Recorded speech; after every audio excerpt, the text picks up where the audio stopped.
na zote hizi ni katika kabairi dhunub. Kwanza akataja hawa watu lao watakufa katika hali hii, Mwenyezi Mungu atawazidishia adhabu siku ya Kiyama na atawafedhehesha ndani ya moto wa Jahannam milele, watakaa muda mrefu sana.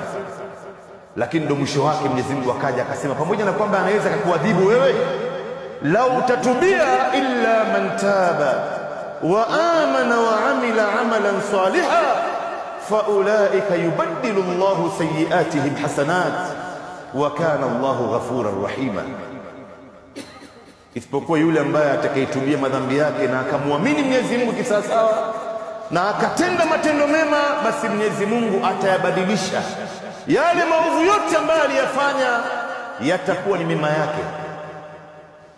Pamoja na kwamba kuna tafsiri nyingi, wanazuoni wengi, lakini hii ndio tafsiri iliyokuwa sawa.